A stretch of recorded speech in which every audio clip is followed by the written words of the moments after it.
Across the world, illicit drugs are evolving. Within a few years, many of the drugs we know may be replaced by new, dangerous chemicals cooked up in labs. This is one of the biggest stories in the drug world today, and we need to talk about it. A computer hard drive holds a deadly secret: 150 grams of the synthetic drug fentanyl. Each of these ready-to-sell wraps holds enough fentanyl to kill. I'm J.S. Raffaelli.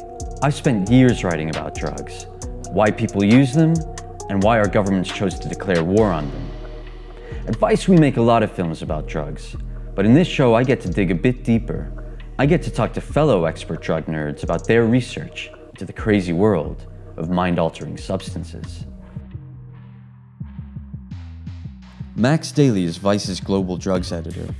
He spent decades researching every aspect of the drugs trade, especially how prohibition is driving the rise of new synthetics that are transforming the way the world gets high. Max, welcome to News on Drugs. Hi, good to be here. Why are you so fascinated about the rise of synthetic drugs? It's something I kind of spotted a few years ago from all the reporting I've done on drugs, is a kind of a gradual sort of change, almost like a tectonic plates moving from drugs that are made from plants like cocaine and heroin to drugs that are made in labs like speed, ecstasy, methamphetamine. And that is having huge implications for the global drug trade, drug users, and the world entirely. Now, this isn't an entirely new thing, is it? Like, MDMA has been around for a while. We've had synthetic drugs for a long time now, from LSD to MDMA, and methamphetamine has been around for a while. And of course, we've had pharmaceuticals. But I think what's happening in the last decade, I would say, is we're seeing a sort of a slow switch where synthetic drugs soon will become dominant over plant-based drugs. We can see that in America with synthetic opioids like fentanyl taking over from heroin almost entirely in some parts of America and Canada. We're seeing a huge rise in the use of methamphetamine globally, and we're seeing also a rise in synthetic drugs replacing drugs like cocaine in the sort of the party drug scene. And also we're seeing a huge black market in fake medicines. Black market Valium, diazepam, etizolam, all these different benzos, including Xanax. Xanax is one of the most popular highs for young people in the UK and the US in particular. And a lot of the Xanax they're buying isn't real Xanax. It is Xanax that is kind of knock-off Xanax. And these are synthetic drugs. They might be kind of copies of medicines, but still, they are part of this huge rise in synthetic drug use across the world. So if I'm a cartel, what's like the business advantage of selling synthetic drugs as opposed to plant-based drugs? Synthetic drugs are far better option for cartels because they are easier to produce. With plant-based drugs, you have to wait for the plants to grow. You have to make sure that the plants don't get destroyed by whether it's natural causes or by enforcement. Obviously, plants are a bit more easy to see from helicopters, from the sky, as opposed to making synthetic drugs in a lab. A lab could be in any house, any warehouse, any factory. It could be hidden anywhere. So it's a lot more sort of nimble. What's going on with methamphetamine? Meth was mainly made in bathtubs in local regional areas in America. There weren't a lot of drug dealers around these areas. There wasn't a lot of cocaine or MDMA. So what people did is they just thought, right, we're going to make our own stimulant. So they started using the ingredients you can find in most stores. They started making their own meths in like little mini home meth labs. Enforcement clamped down on these local labs. But then it was given superpower by the Mexican cartels deciding that they were going to start making meth. We've all seen Breaking Bad. They really turbo-powered the meth production using a variety of different methods, kind of honed over time and improved. So meth use across the US has ballooned as a result of this rise in cheap production by the cartels. It's great profit for them. They can make it very cheaply using chemicals from China and selling it to America where there's a big market there. But it's not just in the US that we're seeing this boom in meth production, is it? Methamphetamine is taken over from heroin as the main drug of addiction in China. But the hub of production of meth in Asia is called the Golden Triangle, which is an area which touches on parts of Myanmar, Laos and Thailand. And that's where all of Asia's meth is produced, in this kind of fairly small area. So mainly sort of a lot of jungle. It's quite easy to for the gangs to hide out from the authorities. Those meth pills are also called yaba. They're consumed by a mixture of young people on a night out and also workers to work longer hours. And they are very cheap, about $1 a pop. They're also producing crystal meth, which is a sort of like the posher version of meth pills, which is a bit more purer. It's the same sort of crystal meth that we see being made in America. And that is being consumed by people who are a bit more wealthy. It's exported to China and Japan and Australasia as well. And on the other side, I think one of the issues which has really brought this all into focus is how synthetic drugs have shaped the overdose crisis in America today.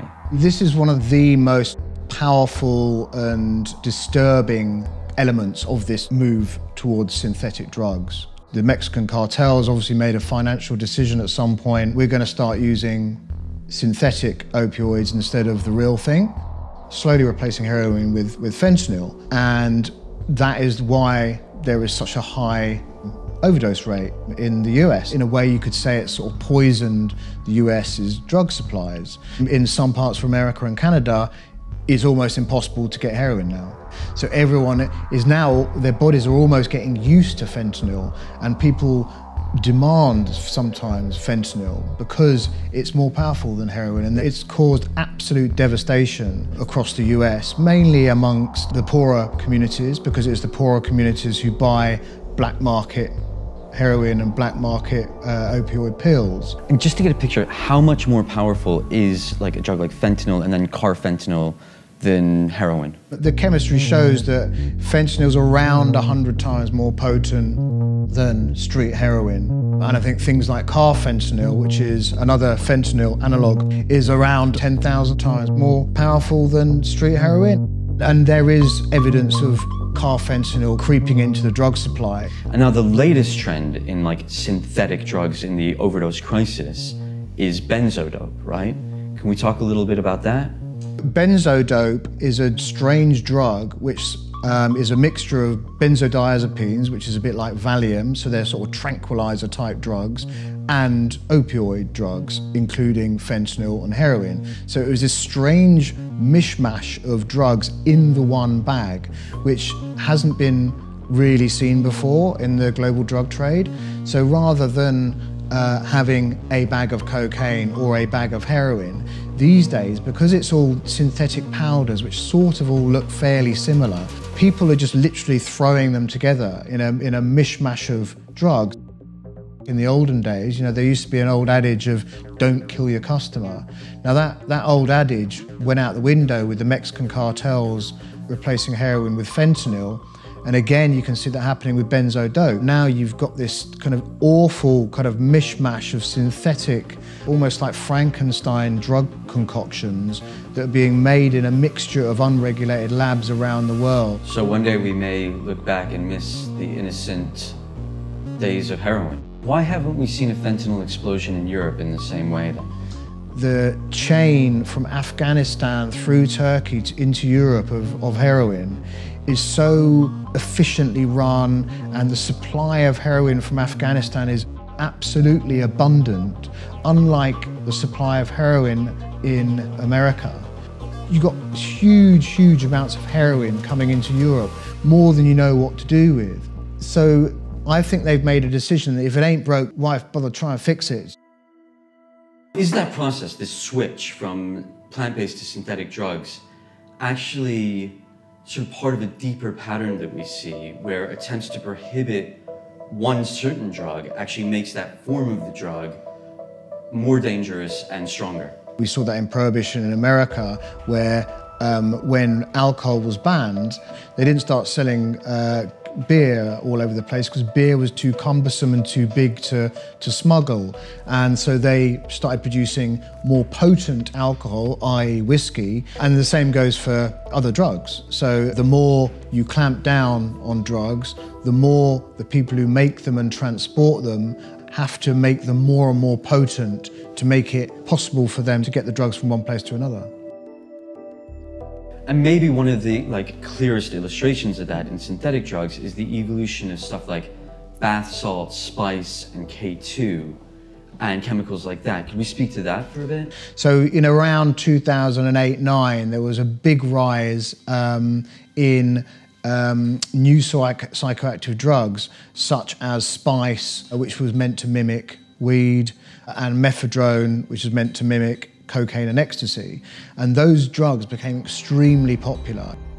You know, they became popular across universities in the UK, and why not? You know, they were legal to buy, so you could buy them over the internet, get them delivered to your door in 2 days' time, and they were quite potent. And they cost like 1/10 of the price of cocaine, and you didn't have to know a cocaine dealer.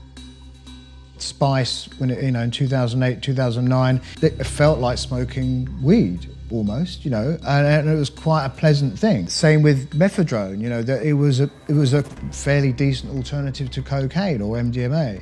But gradually, as the authorities around Europe started clamping down on these drugs, the chemists kept on tweaking it to stay outside of the law. But every time they tweaked it, it turned the drug into a more and more potent and pretty horrible drug. So we have the situation now where spice, which originally was something that was supposed to mimic cannabis, spice is now seen as more potent than heroin by the people who use it. And the only people who use spice really nowadays is prisoners and homeless people. And that now is a drug that's seen alongside heroin and crack cocaine. Yeah, it's such an object lesson in how to get drug policy wrong, isn't it? Yeah. Just in such a short space of time, in 1 decade. Yeah, and it's a great illustration of how prohibition creates increased danger for drug users. But look, synthetic drugs doesn't have to be this way. One could picture a world in which, if research was allowed, actually people could use all this innovation to make better, safer, and funner drugs. A lot of these drugs are being made in laboratories and got together by gangs who are just intent on making money. We know that people are always going to want to get high. It's part of the human condition. So why not use technology and scientific knowledge to make drugs safer without the path of exploitation and gangsterism that cocaine has. If you can create an artificial drug that is controlled and is not so dangerous as cocaine, then why not? Yeah, and even leave the coca leaf as it was used by the indigenous people of the Amazon, which is actually quite a safe way of using it. But again, we see that syntheticization of it into cocaine, and it's this sort of ecological nightmare and bloody exploitation thing driven by prohibition again. Even, smoking opium, because obviously opium is a step closer to the poppy than heroin is. The nearer you get to the ground, as it were, to plants, generally, the less dangerous those drugs are, because I think nature intended mankind to get high, but it didn't intend mankind to completely do a Frankenstein on those substances. We may live to see a world where the last plant-based drug available is actually alcohol. Yeah. The non-prohibited one. Yeah, no, you're right. Because that production chain is protected by regulation. Should be kind of a crazy world. Plant-based drugs are dominant. Heroin, cocaine, weed, I think meth is obviously up there as well. It's going to take a bit of time for synthetic drugs to gradually overtake plant drugs, but that 100% will happen because of economics and because of the fact that a lot of drug consumers don't have a lot of choice in the type of drugs they're using. So what does the future of synthetic drugs look like? I think there will be a point where synthetic drugs will be more popular than plant-based drugs. It's a bit similar to the food industry. Synthetic drugs will be the drugs for the masses, mass-produced, very chemical, quite distant from the things that they are supposed to be. They're not kind of deadly, but they're more unhealthy than more sort of wholesome foods, as it were. And I think you can say the same for the drugs as well. I think we're going that way with synthetic drugs. Is that like a sort of economic, almost like apartheid? Yeah. So I think that the drug economy, the drug world will become more divided. So there'll be the exceptional organic plant-based drugs for the richest people, and there'll be the mishmash of synthetic highs for the poor.